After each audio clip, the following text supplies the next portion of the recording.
What's up, you guys? Welcome to episode 290 of the Established Run NBA podcast. I'm Mike Gallagher, getting ready to talk what's my favorite topic now. I was such a season long bro and DFS at times, but NBA props is the best. And working with Dink, working with the team, has made it fun and, more importantly, made it worth making money. So we're going to talk a little bit about comparing years and things we learned along the way, some changes for before and after, and going forward. It should be really fun. With me to do so, the math man, Drew Dinkmeyer. How's it going? It's going great. I'll take the math man helm as long as Leonie's not around and the rest of the data scientists that we've hired at ETR. I'm the math interpreter is what I like to go by. But yeah, this is a great topic. I think it's important to sort of do a year in review on props and how the first 2 years of running an official product with selling essentially picks and access to projections and different things like that, and how it's gone and what we've learned during the course of the 2 years, and how we're going to continue to try to stay ahead of the books in terms of the projection in the props game. So we'll do a nice little recap and review of the 2022-2023 season, compare it to what happened for us in 2021, 2022.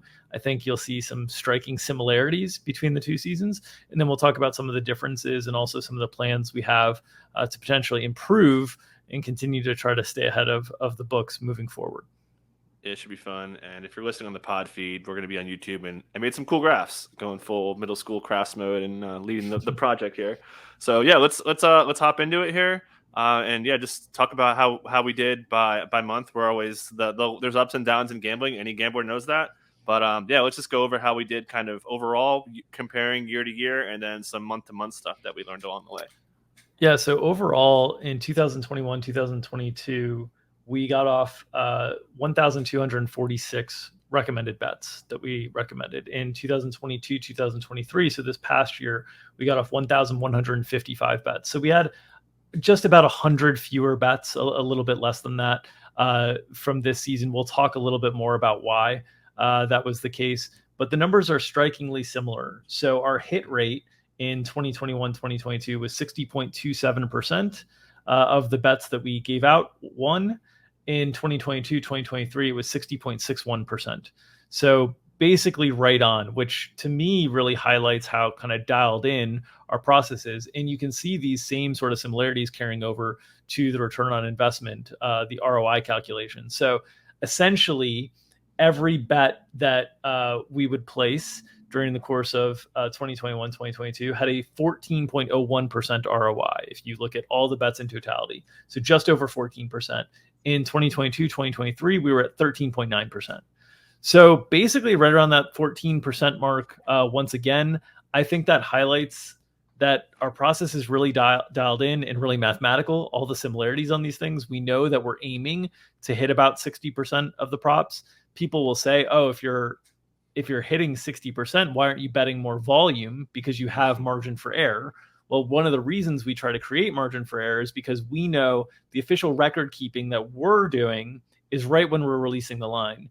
And we know that a lot of our customers are not going to be able to get that immediate line right when we release it. Some of them will, certainly, absolutely. But the books are moving fast and they will change the lines.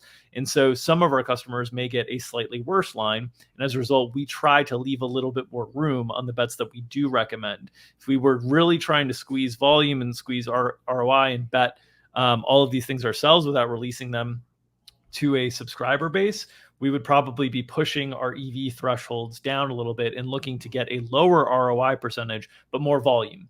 And that's how you can create more added value. So the total units over the 2 years, also strikingly similar.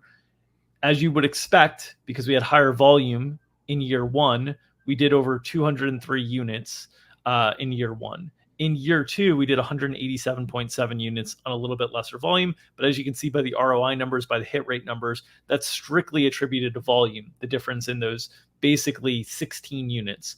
And we can talk a little bit about why that volume went down a little bit in year two. And the big thing for us is trying to continue to adapt and take feedback from our customers while we're continuing to try to innovate in this space. And one of the pieces of feedback that we would often get from customers or from potential subscribers is concerns about record, because there's a lot of concerns about credibility in the industry and people who prop up a record on bets that might not be widely available, bets that are very difficult to get, so on and so forth. And anything we release is going to be difficult to get because we have a subscriber base that's flooding the market with trying to get to a prop bet, and the books are playing defense and trying to adjust those numbers very quickly. But there are certain bets that in our first year we might release that were more limited in their availability in terms of the number of sports books that they were on, or in terms of the category that they were in, that just have very low liquidity limits. So some examples of bets that we started during the course of this past year to turn from official bets into unofficial bets, meaning bets that we just drop into our Discord without any sort of notification and just say, hey guys, this is something that won't count on the official record, but it grades out well enough to be a bet for us, would be things like turnovers, steals and blocks. Those markets in particular, turnovers isn't even available in every state. It's state by state, and the liquidity limits are very low in these instances. At times, it can be difficult to get $100 on bets like these. So we decided to stop, to basically midway through the season, just stop counting any of those. We'll just drop them in chat as unofficials. That took away a little bit of volume from us.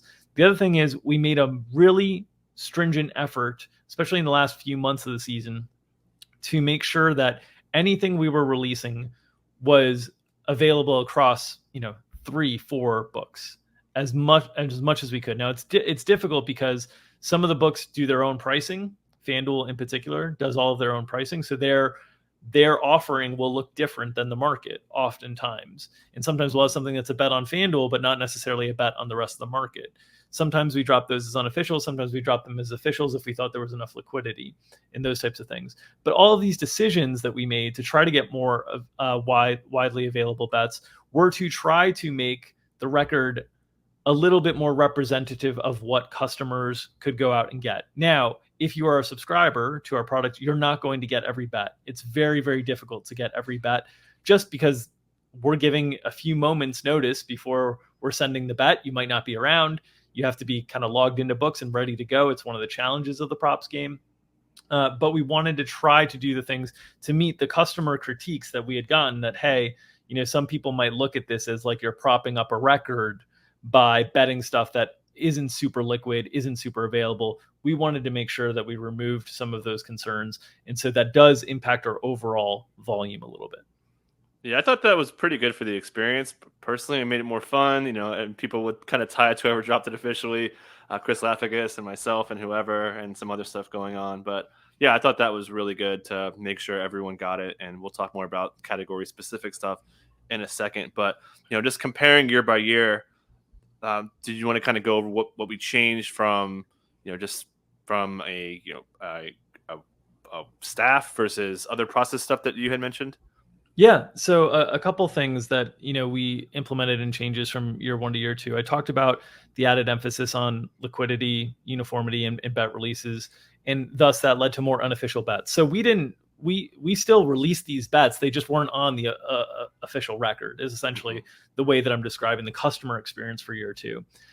We also went in after year 1 and really looked at kind of our processes and where we were allocating resources and time, and really recognize that, hey, this game is going to continue to get more and more challenging.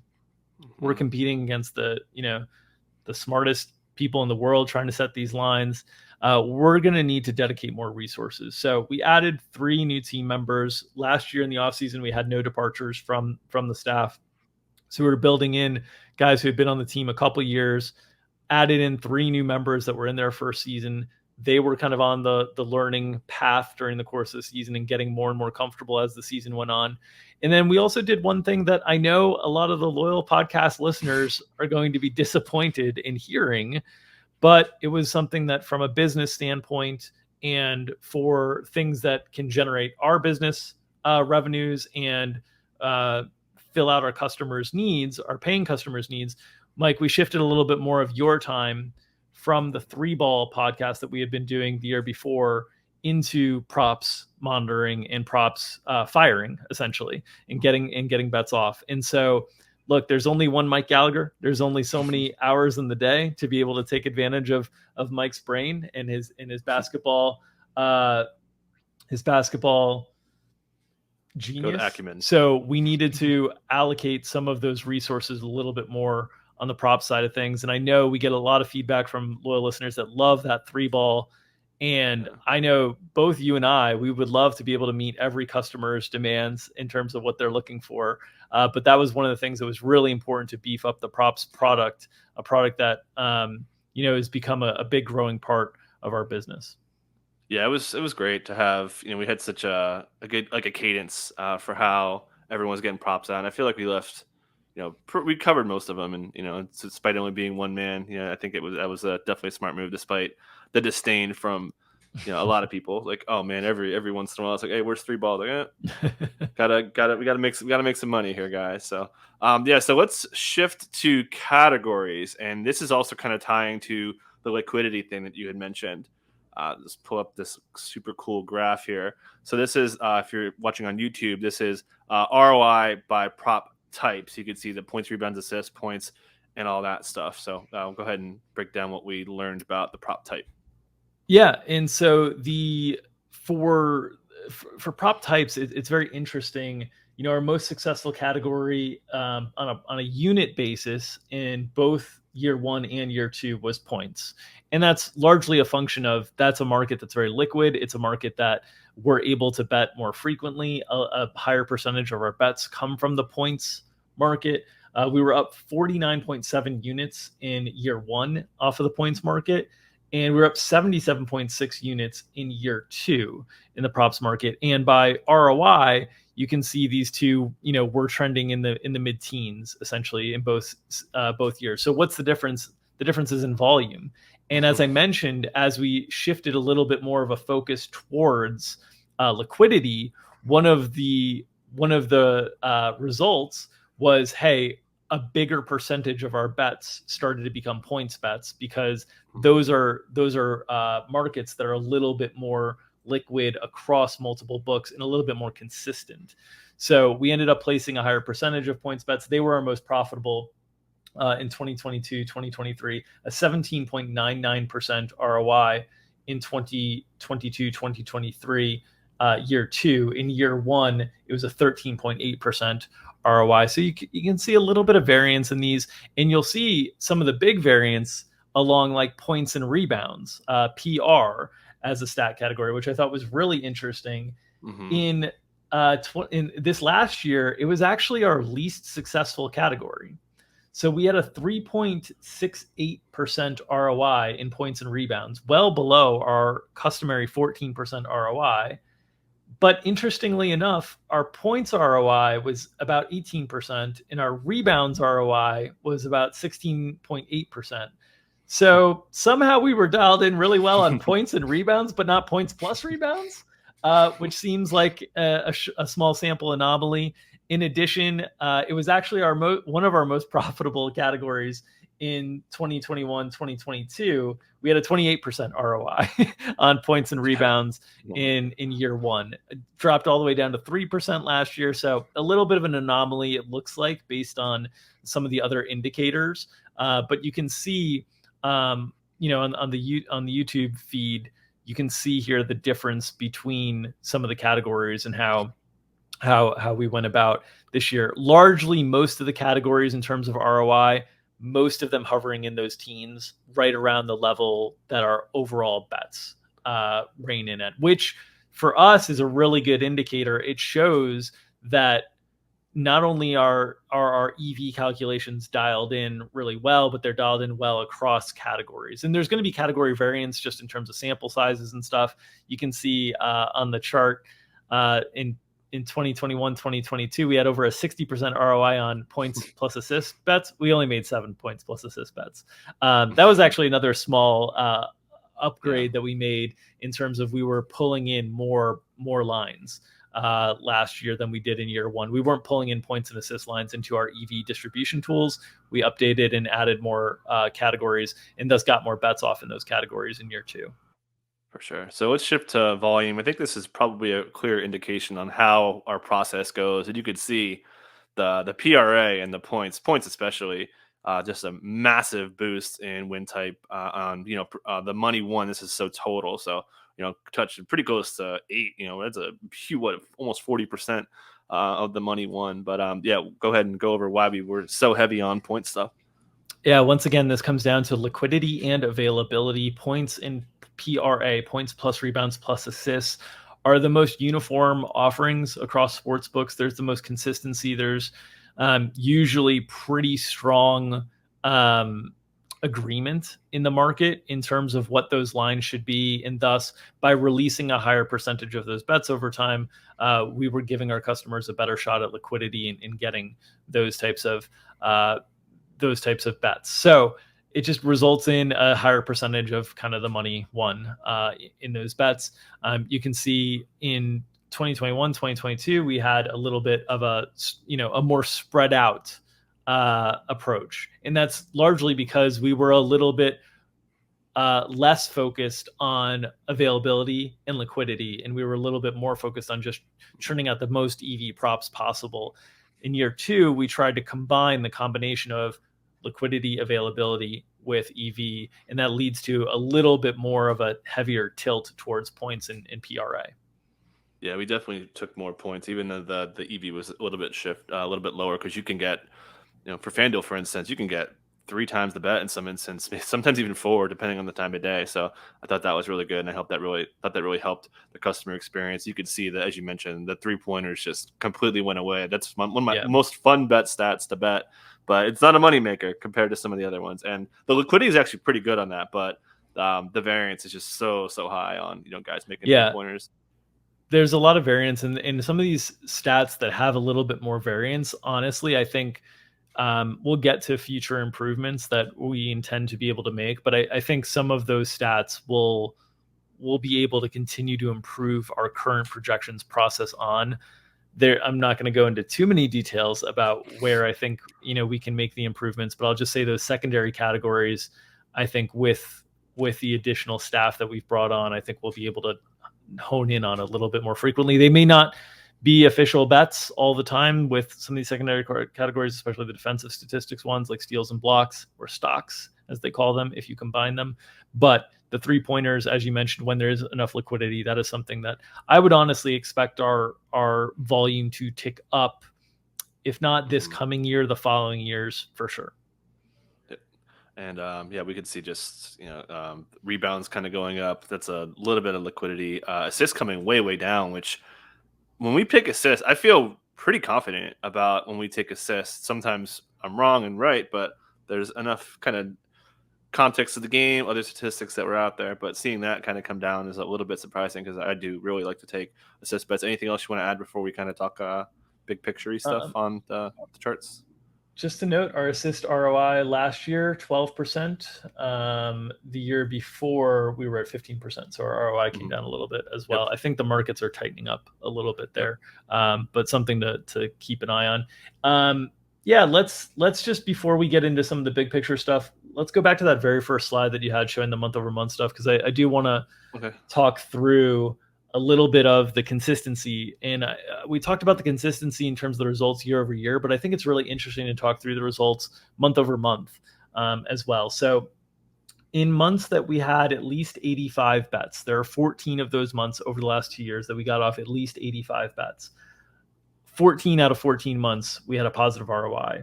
The range on that ROI was between 4.23%. Our lowest was January of 2022. To our scorching hot April of 2023, where we're at 25.14%. Our only losing months during the product that we've run so far have been in the playoffs. They've been smaller sample size situations. One was June of 2023. We only got 3 bets off during the finals. We went 1-2, so we had a negative 30% ROI there. And then May of 2020. May 2022, we got off 83 bets, so just under that 85 threshold. We had a negative 5.5% ROI. That was round 2 of the playoffs in the 2021-2022 season, and we just struggled with a couple series there. weren't really as dialed in to the coaching adjustments that we typically are. That hasn't been a problem. The playoffs over time haven't been a problem for us, but that 1 month was a little bit of a down month for us in terms of In terms of the winning months over the last 2 years, of those 14 out of 14 positive months with over 85 bets, there were only 2 months in those years that had single digit ROIs in the last 2 years. And both of them were January. And this is something that we're going to be keeping an eye on. I know it's something that our subscribers had asked us about while we were going through a little bit of a rougher patch this January. But I really think 2022 and 2023 are wildly different situations Mm-hmm. that you need to give the context to. So 2022, we had Omicron running rampant through the United States and through the NBA.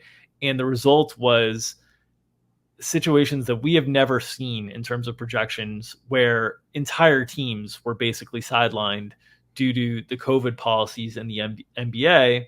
And it was forcing teams to essentially sign players off the street, off the G League, off rosters, and bring them up. And players that had never played together were suddenly playing together for Mm-hmm. wild amounts of time. That is a highly, highly volatile and variant projection situation and environment to try to make projections in.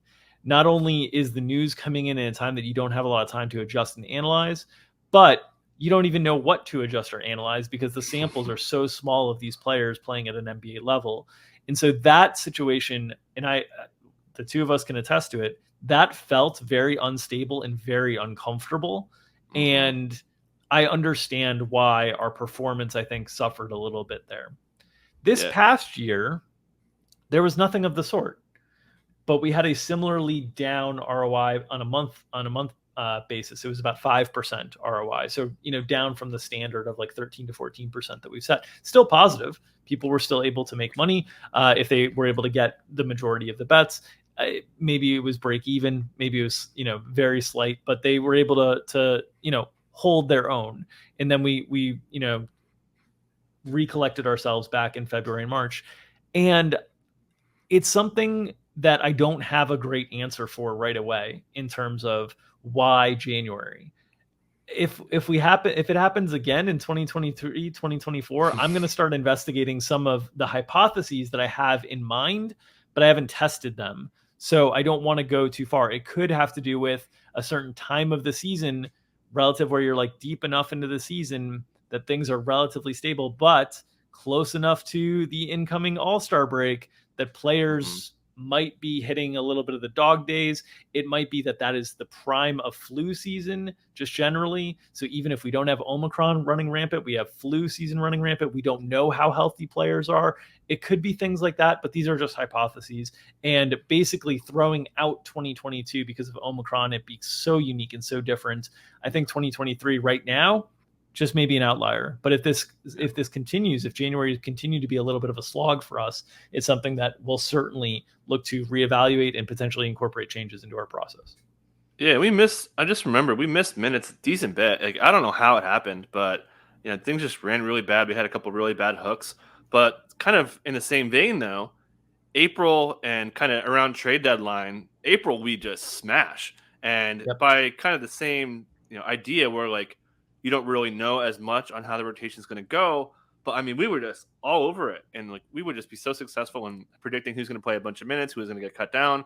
So it's kind of weird that with thin rosters in the Omicron time, and then the thin rosters late in the season, it was kind of easier to parse through and just kind of get a clear bet. And I mean, obviously the numbers speak for themselves, but we had a lot of like easy wins. Like we were just really dialed in, and I think that's hopefully going to continue. Just I think there's a little bit more edge. That's kind of why you and I just just grind so hard. It's why I watch summer league so much, and it's kind of just hopefully really crush when the market doesn't really understand how Brandon Williams could score so much. Shane Sharp's going to play 45 minutes or whatever. So just stuff like that. I think it's kind of where the edge is. So I'm hoping we have another really strong April.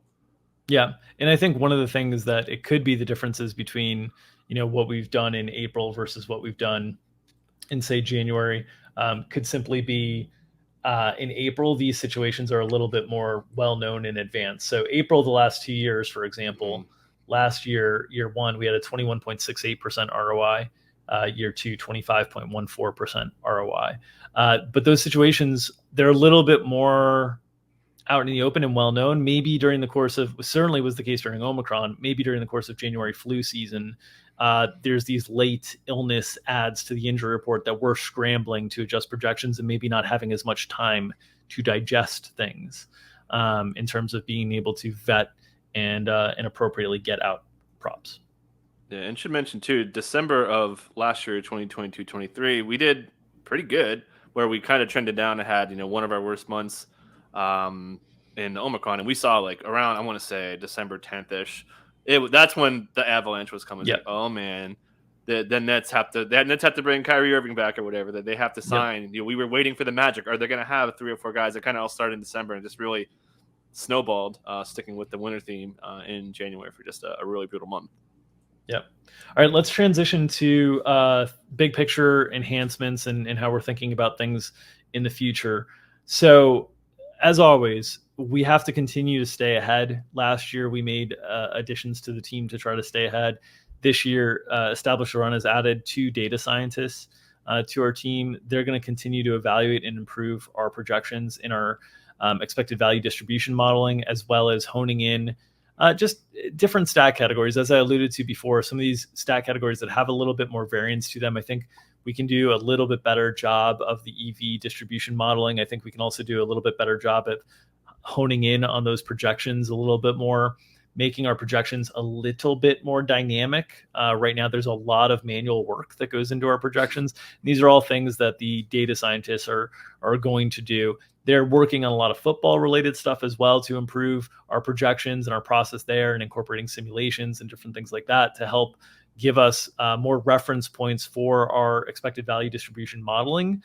They're going to do some of those same things on the NBA side as well. So I'm really excited about the addition of Sam and Connor, our 2 data scientists, to be able to continue to help improve the process on our team. We also have some internal processes that we're planning on tightening. One of the things we do at the end of the year is we meet individually. I meet with everybody on the team and sort of get feedback on things that we think we can do better. And one of the things that we're going to aim to do a little bit better is have a little bit more of a set time that we essentially have, kind of like the board meeting, where there's all the bets are vetted and voted on. We're going to be a little bit tighter in that time. One of the things that we have is part of the challenges. We have a lot of independent contractors. And so we have independent contractors who are on for specific hours, and then they have another job, they have family commitments, they have other things. And we're going to have a set time that everybody's getting together. And so a lot of times in our process in the past, we have, we have, I think 7 members on the team. And a lot of times we might have 2 or 3 of the members on the team available at a given time and kind of working through a prop and then holding something to be voted on later. We can still do that process, but now we have more of a set time that everybody's coming together to vote on. We also have the benefit of continuity. The same team that was on the props last season is on this season. We did have one departure, John Rodaba, who great member of the team. John went over to work with our good friends at Underdog. So we miss John a bunch, but we have largely the same team in place. He's our only departure. And on top of that, having the continuity of having people with the projections now in year 3 and 4, and guys like Gary Hartman, Mark Dankenbring, myself, you, Mike Leone, who's obviously worked on the projections from the get-go in terms of the structure, the framework of them, having all that continuity, and then having members of the team that are in year 2, guys like Psalm, Ryan, Chris, that are all on the team that are continuing to get their feet wet in their comfort level with our process. And the more people we have that have been through the grind of the process, and the more comfort that they have, now we've got more depth and resources to be able to understand our process and our checklists for firing off bets. And so, you guys who are used to seeing Mike Gallagher or Chris Lafakis kind of rapid firing props in our Discord channel, you might get a few more names in the mix this year as well, as we have people up to speed a little bit further in their development curve at ETR. Yeah, really good synergy between us. And I've said this so many times, just our thought processes, usually we come to the same conclusion, but in such different manners. Like you think about stuff differently than me. Tank thinks about it differently than me. Chris Lafficus and I are polar opposites on our process and how we come to stuff, and we usually will, come to an agreement. Shout out to Chris Leite, Sam, and Ryan. They were all really awesome. And shout out to John. John was really great. Gonna miss him for sure. But yeah, I love the team, and I'm really looking forward to what's coming next year. Yeah, we're really excited about it. We continue to go out to market each year to see if there's more talent to add to the team that we want to kind of get in that pipeline of the training curve and whatnot. But just having that continuity year over year really allows more depth and contributions from the team. And we on the prop side of things, we bring people along a little bit slowly and let them get their feet wet. Year two for the 3 hires that we made last year, I'm really excited to see their continued growth going forward. And this is all in an effort to continue to maintain volume. One of the things that we talked about at the opening was that our volume dipped off a little bit because of some things that we were doing in terms of trying to maintain certain liquidity thresholds, availability thresholds. We want to continue to meet those principles while maintaining the amount of volume that we're normally able to do. And so if you're unfamiliar with our props product and our props process, certainly recommend going out onto the site and looking at the props FAQ page, because it's really important to understand. But essentially what we're doing is we're releasing these bets with notifications in our Discord and on Telegram. And we're releasing a warning on Discord and then the bet through Telegram and then also through Discord. Telegram's a little bit smoother process in terms of how it releases, not as many delayed notifications. So we use that as kind of a primary. But when we're releasing those bets, they're at any times during the day. And then we release our projections to everybody at 5 o'clock Eastern time and allow anybody who wants to kind of hunt bets on their own the ability to do so.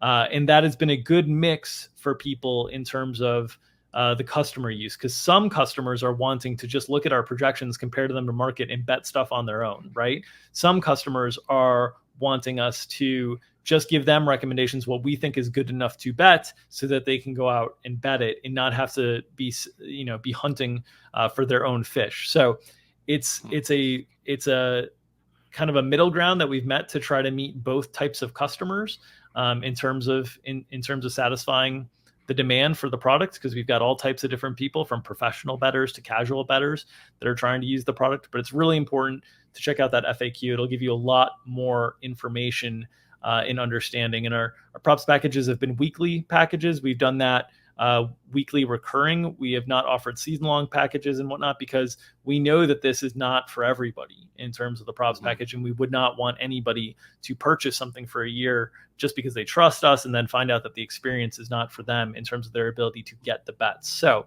we do the weekly recurring. Everybody can test it out, cancel if they want, and that's the way we've chosen to do things. But we're really excited about the props product. We're really excited about the work and the team that we've put together to continue to deliver high quality work. And we're really excited to share with you the consistency of the results that we've been able to demonstrate over a 2-year documented process. And the consistency of how dialed in those ROIs are, how dialed in those win rates are, is really a telltale sign of a really good process, a process that we're going to continue to improve year over year as we continue to serve people who want to bet the NBA props. Yeah, and just shout out to the community as well. It's an added bonus, a big one, because there's so many people who are so sharp and they understand the projections and where the fragility is and all that. So just a plus community, and it makes it so easy for us to grind our whatever you want to call it off without getting, because if you guys are all complaining, it wouldn't be as much fun. I wouldn't, you and I wouldn't work X amount of hours a day if it wasn't as fun. So just a really fun environment to just be around, in a great community. So shout out to the community in the Discord. Yeah, absolutely. A really sharp community that helps people find different ways to get down, different bets to find, sourcing kind of their own bets, either off of projections, off of their own work. And it's a really great community to be a part of. We're really proud to have the type of subscriber Discord that we have and the type of community that we have in there. So, but yeah, that's I think that's largely it for the 2022-2023 NBA year in review on the prop side of things. Yeah, hopefully it's just as good or better next year. Really excited with the team and really excited what we've got cooking with the data scientists, and just the growth from everyone on the team is going to be really, really awesome. I know I've gotten a lot better too, and you're 100. You've maxed out. You're the best. So I'm still growing. So really appreciate everyone listening. Excited for the upcoming season and the off season as we kind of parse through all that. So thanks for listening, and we'll catch you guys next time.